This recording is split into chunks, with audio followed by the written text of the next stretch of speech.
नमस्कार, स्वागत है एक नए वीडियो में। मार्केट प्रीव्यू देखेंगे 22 नवंबर वेडनेसडे का। वेडनेसडे यानी बैंक निफ्टी की एक्सपायरी। याद रखिएगा, बैंक निफ्टी की एक्सपायरी वेडनेसडे को होती है, थर्सडे वाले दिन बीत गए। मार्केट ने आज कुछ खास नहीं किया, निफ्टी 50 बहुत ही सुस्त बैठा हुआ था। दिन पर दिन जो इसका जो एक टाइटनेस है वो बढ़ती जा रही है और काफ़ी छोटे दायरे में था ये, इसको देखेंगे तब भी 89 पॉइंट्स ऊपर क्लोज़ हुआ, आधे परसेंट के आराम से लगभग। इंडिसेज़ में आओगे आप देखोगे सेंसेक्स ने भी हल्का-सा उतना ही पॉइंट मूव किया जितना निफ्टी ने 50 मूव किया। स्मॉल कैप ने थोड़ा-सा गड़बड़ किया। नेक्स्ट 50 आप देखोगे ये वाली जो है यहाँ पे कुछ भी आपको दिख नहीं रहा है ना अप ना डाउन। 0.0% यानी 1 पॉइंट ऊपर यहाँ आप बिना देखे बता सकते हो कि यहाँ एक डोजी फॉर्मेशन हुआ है। इसके अलावा हम देखेंगे कि बड़े सेगमेंट कौन से थे, तो मेटल्स में कुछ नहीं था, ऑयल एंड गैस और ये पीएसयू जो है ये पब्लिक सेक्टर अंडरटेकिंग है। इसको हम निफ्टी से ट्रैक करेंगे, सीधा स्क्रॉल करेंगे। निफ्टी आईटी में हल्का-सा वो था, निफ्टी रियल्टी, ओबेरॉय रियल्टी के कुछ प्रोजेक्ट्स अनाउंसमेंट थे और गोदरेज प्रॉपर्टीज़ तो अच्छा रियल्टी ने मूवमेंट दिया। नीचे आएँगे, एनर्जी सेगमेंट ने भी अच्छा दिया, एफएमसीजी हल्का-सा लूज़र साबित हुआ। फार्मा, फार्मा में आज बहुत अच्छी रैली थी। इसका इंडेक्स फार्मा इंडेक्स भी आज देखेंगे, public sector enterprise, PSU bank again pressure था। मेटल में अच्छा मूवमेंट था और इंडिया विक्स कंटिन्यूअसली हल्का-हल्का करते धीरे-धीरे बढ़ता जा रहा है। बहुत बड़ी वैल्यू नहीं है लेकिन बढ़ती जा रही है। मार्केट मूवर्स में देखेंगे आज, लगा लेते हैं निफ्टी 50।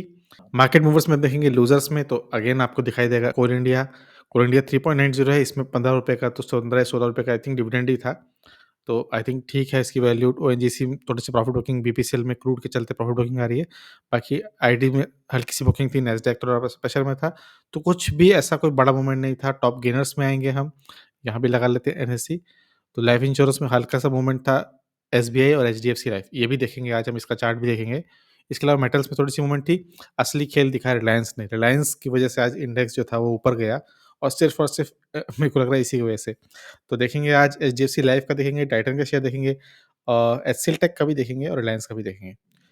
निफ्टी 50 के हम चार्ट में आ जाते हैं, हमने खोल लिया है इंडेक्स। अगर हम इसको ये डेली बेसिस पे है, अगर हम डेली बेसिस पे इससे कन्वर्ट करके इसको 30 मिनट्स के चार्ट पे कन्वर्ट करें और यहाँ पे इसको ऑटो कर लेते हैं, तो आप देखोगे कि बहुत सारे लगातार निफ्टी कंटिन्यूअसली आइलैंड्स टाइप के बनाए जा रहा है। रोज़ गैप अप या गैप आउट होने की आइलैंड बनाता है, फिर एक आइलैंड, फिर एक आइलैंड, फिर एक आइलैंड।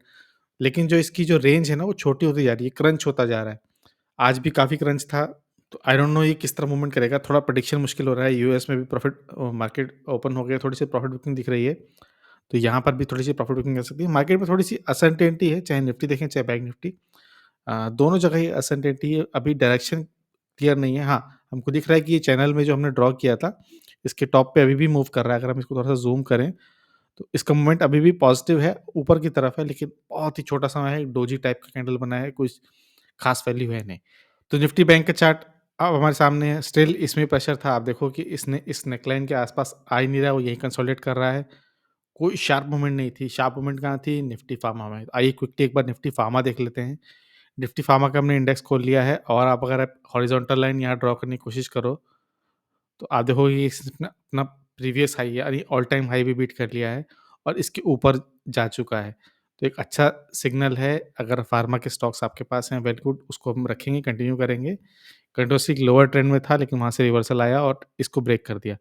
तो वेट करेंगे, हो सकता है कि वापस से रिटेन करे, एक बार टेस्ट करे सपोर्ट लाइन को, करता है वेल गुड, नहीं तो और मूवमेंट भी आ सकता है। तो मंथली लगा लिया हमने निफ्टी फार्मा का इंडेक्स, तो आप यहाँ देख रहे हो कि हायर हाई बनाते जा रहा है। ये हाई था इसका, फिर ये लो था, अगला हाई इसका यहाँ बना, अगला लो इसका यहाँ बना और इसने अपने प्रीवियस हाई को बीट कर दिया है। ये फर्दर अप मूव के लिए रेडी है।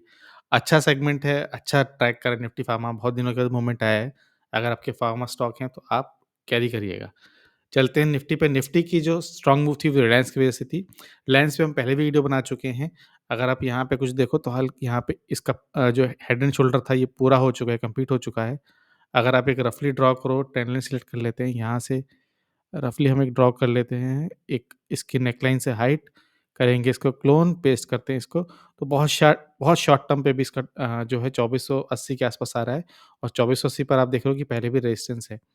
अब मूव हो चुका है, हम पेपर ट्रेड भी ले चुके हैं, मैंने एक्चुअली बाय भी किया था, तो फिर अभी भी 3-4 का परसेंट का मूवमेंट है, लेकिन इसको हम अगर स्विंग की तरह से देखें तो हम इसको स्विंग कर सकते हैं 2500-2600 लेवल तक, जहाँ तक आपका टारगेट हो वहाँ तक। 4% आ रहा है 4%, 5% आ रहा है 5%। याद रखिएगा ये कोई भी बाय सेल रिकमेंडेशन नहीं है, ये एनालिसिस हम पहले भी कर चुके हैं हम रिलायंस के स्विंग के लिए, ये सिर्फ़ एक सपोर्ट एनालिसिस है, एक एजुकेशनल वीडियो है, बाय करने से पहले प्लीज़ कंसल्ट करिएगा किसी फाइनेंशियल एडवाइज़र से, नहीं तो सबसे बेटर आप अपनी एनालिसिस करिए दूसरों के एनालिसिस के ऊपर, सबसे बेस्ट रहती है। तो उस टाइम हमने स्विंग लिया था, अगर आप पेपर ट्रेड भी लिया था आपने, आप देख सकते हो कि आपका प्रेडिक्शन जो था, आपकी जो एनालिसिस थी सही हो रही है कि नहीं, उसके बेसिस पर आप फर्दर डिसीज़न लोगे। इसके अलावा आज आईएक्स में मूवमेंट थी, आप देखोगे लगातार वॉल्यूम में इंक्रीज़ हो रहा है और जो प्रीवियस हाई था वो उसके ऑलमोस्ट पास पहुँच चुका है।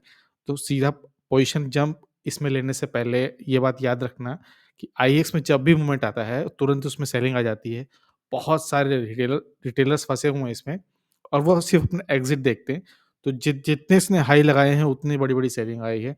अगर हम इसको थोड़ा-सा प्रीवियस चलें, तो आप देखोगे इसकी हिस्ट्री में आप जाए, जब-जब इसमें सेलिंग आई है, जब-जब इसमें बाइंग आई है, थोड़ा-सा ऊपर आया है, तुरंत एक सेलिंग आ गई है। आप देखो बाइंग आई, तुरंत सेलिंग, बाइंग आई, तुरंत सेलिंग, फिर बाइंग आई। तो इसने डाउनवर्ड मूवमेंट जो है वो जर्क से दिए हैं, काफ़ी दिए हैं। तो ऐसा नहीं है कि आप सीधा देखो कि हाँ, इसे मोमेंटम आ गया है, इसने प्रीवियस हाई को बना लिया है। काइंड ऑफ एक राउंडिंग बॉटम टाइप बना रहा है बहुत शॉर्ट टाइम फ्रेम पे। तो अभी बिल्कुल भी जंप मत करिएगा, वेट करिए, थोड़ा कंसोलिडेट होने दीजिए। जब ये अपना प्रीवियस हाई बीट कर ले, उसके बाद आप सोचो कि क्या करना है, उसके बाद आप फिर से एक बार हम एनालिसिस कर लेंगे, अगर अच्छा इस मोमेंट दिखा तो याद रखिएगा इसका जो प्रीवियस हाई था अगेन वो 143.29 था, तो उसको बीट हो जाएगा, उसको बीट कर लेगा सक्सेसफुली उस पर, तब उसके बाद देखेंगे। लेटेंट व्यू का हमने कल चार्ट देखा था, हमने एक लाइन ड्रॉ की थी, हमने कहा था कि इसको बीट करना, इसको ऊपर इसको सस्टेन करना बहुत इंपॉर्टेंट है। हुआ क्या? ऊपर इसने दिन में तो 8-9% का बनाया, वॉल्यूम भी ज़बरदस्त थी, लेकिन फिर एक सेलिंग आ गई और क्लोजिंग इसकी जो हुई है वो प्रीवियस हाई से नीचे हुई है। ये पॉजिटिव सिग्नल नहीं है, फंडामेंटली हमने रिजल्ट इसके रिव्यू किए थे, काफ़ी खराब थे, तो वेट करिए, क्या ये ऊपर क्लोज़ होगा तो फिर देखेंगे, अगर नहीं होता है तो नीचे आएगा तो फिर अगली प्लानिंग करेंगे। टाइटन के चार्ट में जाते हैं, टाइटन के चार्ट में एक ब्रेकआउट आ गया है, अगर मैं इसको थोड़ा-सा ऐसे ज़ूम करूँ, एक इस तरह से एक एक हॉरिज़ॉन्टल लाइन फिर से सिलेक्ट कर लेते हैं और एक ड्रॉ करेंगे यहाँ पर। तो आप देखोगे तो इसने अपना हाई तोड़ दिया है, आप इसे डबल बॉटम मानो, राउंडिंग बॉटम मानो, कुछ भी मानो, इसने अपने इस हाई को बीट कर दिया है और उसके बाद हल्का-सा इसने रिटेस्ट भी किया है और रिटेस्ट के बाद जंप आया है। क कोई बात नहीं, अगर ये वापस अगर रिटेस्ट करके फिर भी जंप करता है तो अच्छा मोमेंट है और टाइटन जैसे चार्ट अब कहाँ मतलब इन्वेस्टमेंट जिसने शुरुआत में कर ली वो फ़ायदा ही है। कंटीन्यूअस बाइंग है, रिटेलर्स का, एफआईआईज़ का, डीआईज़ का इंटरेस्ट सब में बना हुआ है। एक आप देखोगे तो एक ट्रेंड लाइन भी इसने बना रखी है, उसी ट्रेंड लाइन पे ये सपोर्ट भी ले रहा है। कुछ इस तरह से ड्रॉ कर लो आप। तो अगेन पॉजिटिव मोमेंट है, ऊपर की तरफ आप ड्रॉ करना चाहो तो वो भी आप इस तरीके से कर सकते हो। तो एक चैनल में चल रहा है, ऊपर की तरफ जाएगा तो अगेन 3500 के आसपास टारगेट इसका हो सकता है। सेम कहानी हमने मैनकाइंड में डिस्कस की थी, एक बार मैनकाइंड फार्मा देख लेते हैं। मैनकाइंड हमने बीकाजी के साथ कंपेयर किया था कि इसको वेट करने देंगे, ब्रेकआउट क कन्फर्मेशन का वेट करेंगे, क्योंकि वो एक बार टेस्ट करने के लिए तो ज़रूर आएगा। तो अगर हम देखें यहाँ पर, ये हमारी लाइन थी, एक राउंडिंग बॉटम को बीट करने के लिए मोमेंटम आया पॉजिटिव, एफटीएससी के इंडिसेस में इसका इंक्लूजन था, वॉल्यूम भी थी अगेन, लेकिन तुरंत ही अगले दिन सेलिंग आ गई और ये वापस इस लाइन को इसने रीटेस्ट भी कर लिया। अगर इसको ज़ूम करेंगे हम तो देखेंगे कि इसी लाइन पे इसने सपोर्ट लिया है। तो वेट करिए, कंसोलिडेट होने का वेट करिए, तुरंत ऐसा कोई रॉकेट नहीं भागेगा। अगर दुगना होना है तो अगर 1900 पे लो चाहे 2000 पे, बहुत फ़र्क नहीं पड़ेगा। तो वेट करिए, इसको कंसोलिडेट होने दीजिए इसी ट्रेंड लाइन, इसी सपोर्ट लाइन पर, इसके बाद हम आगे चल के देखेंगे। इसके अलावा एचडीएफसी लाइफ का चार्ट देख लेते हैं। एक फॉलिंग ट्रेंड लाइन का सपोर्ट लेके इसने इसको ब्रेकआउट किया, ब्रेकआउट के बाद इसने इसको सपोर्ट लिया, रीटेस्ट किया और फिर मूवमेंट आया। तो अच्छा चार्ट है, वॉल्यूम भी अच्छे-अच्छे दिख रहे हैं आपको, लेकिन इसमें हर्डल जो है वो प्रीवियस हाई का है और अगर प्रीवियस हाई की आप ड्रॉ करो इस तरीके से कुछ, तो आपको यहाँ दिख रहा है कि 684 685 पर है, तो अभी भी मूवमेंट है। तो अगर आप इंट्राडे वगैरह करते हो तो आप अपना प्लान कर सकते हो, क्योंकि लाइफ इंश्योरेंस में मूवमेंट भी है, क्योंकि एनबीएफसी से लोग हट रहे हैं। जब रिस्क वेटेज अभी भी बढ़ा हुआ है, उसके बाद देखेंगे कि क्या करना है। सेम चार्ट हमको एचसीएल टेक्नोलॉजीज़ का भी दिख रहा है, एचसीएल टेक्नोलॉजीज़ का हम चार्ट खोल लेते हैं। इसमें भी आपको राउंडिंग बॉटम या उस प्रीवियस हाई का इसने इसने इसको बीट कर दिया है। इसके बाद रीटेस्ट भी किया और पॉजिटिव मोमेंट है। एक दिन बाइंग, एक दिन सेलिंग, एक दिन बाइंग, एक दिन सेलिंग। अब कल देखते हैं क्या आता है। अगर आप एचसीएल टेक आपके पास है, आप क्या कर रहे हो वो बताओ? मैं वेट कर रहा था थोड़ा और नीचे आएगा, लेकिन आया नहीं, मुझसे मिस हो गया। अभी मेरे पास नहीं है। इसके अलावा टीसीएस का चार्ट है, टीसीएस का चार्ट खोल लिया है। हमने टीसीएस का चार्ट इसलिए खोला है क्योंकि उसमें न्यूज़ अपडेट है। हम ओपन करते हैं, यूएस में एपिक सिस्टम कॉर्पोरेशन उन्होंने लॉसूट फाइल किया था, उन्होंने फिर उसके ऊपर पेनल्टी लगी थी। सुप्रीम कोर्ट ने, यूएस की सुप्रीम कोर्ट ने उनको जो पिटीशन थी रिजेक्ट करके बोला है कि आपको $140 मिलियन का पेनल्टी देना पड़ेगा, डैमेज देना पड़ेगा। तो कंपनी ने एक्सचेंज को नोटिफाई किया है कि वो इस क्वार्टर में $125 मिलियन का फाइनेंशियल सेटलमेंट करेंगे और वो थर्ड क्वार्टर यानी Q3 जो दिसंबर में खत्म होगा, उसके एक्सेप्शनल आइटम में वो रिकॉर्ड दिखेगा। तो प्रॉफिट पे डेंट आएगा। अगर प्रॉफिट पे डेंट आएगा तो हो सकता है कल टीसीएस में प्रेशर आए और ये थोड़ा नीचे की तरफ भी जाए। यूएस में भी जो नैस्डैक है प्रॉफिट बुकिंग के सिंबल शो कर रहा है। तो इसमें भी अगर टीसीएस में भी थोड़ा सा अगर प्रेशर बनता है तो आप इस बात को ध्यान रखेंगे। Indian renewable energy development agency IREDA, इसका आईपीओ आ चुका है। ऑफर फॉर सेल भी है और न्यू शेयर्स भी अलॉट किए जाएंगे इसमें। 30 से 32 रुपए का प्राइस है, 32 रुपए पे हम अप्लाई करेंगे। पहले ही दिन रिटेल कैटेगरी में तो 2 टाइम्स ही बुक हो गया है। अच्छी कंपनी है। देखेंगे कब 21 से 23 नवंबर के बीच में, आज पहला दिन था। 2 दिन और हैं। आप क्या प्लान कर रहे हो बताना। फेस वैल्यू है 10 की। 32 रुपए पे ही अप्लाई करूँगा मैं फिलहाल इसमें अप्लाई करूँगा, पहले ही बता दे रहा हूँ। किस्मत हमारी ऐसी होती नहीं कि मिलेगा, बट स्टिल अप्लाई करने में क्या जा रहा है। अगर हम देखेंगे तो 460 शेयर मिलेंगे हमको एक लॉट में अगर हम अप्लाई करते हैं तो। इसके अलावा सबसे अच्छी बात ये है कि इसमें गवर्नमेंट ऑफ इंडिया की कंपनी है और पोस्ट आईपीओ सीधा उनका जो शेयर होल्डिंग है वो 100% से गिर के 75% पे आ जाएगा। यानी कोई टेंशन नहीं कि ऑफर फॉर सेल आएगा, ओएफएस आएगा, कोई टेंशन नहीं है। एक ही बार प्री पोस्ट आईपीओ ये सीधा सेबी की जो मार्केट कंडीशंस हैं 75% प्रमोटर एक ही बार में सेटल हो जाएगा। तो ये इसमें बहुत पॉजिटिव न्यूज़ है। और इसके अलावा अगर हम इसका वो भी देखें,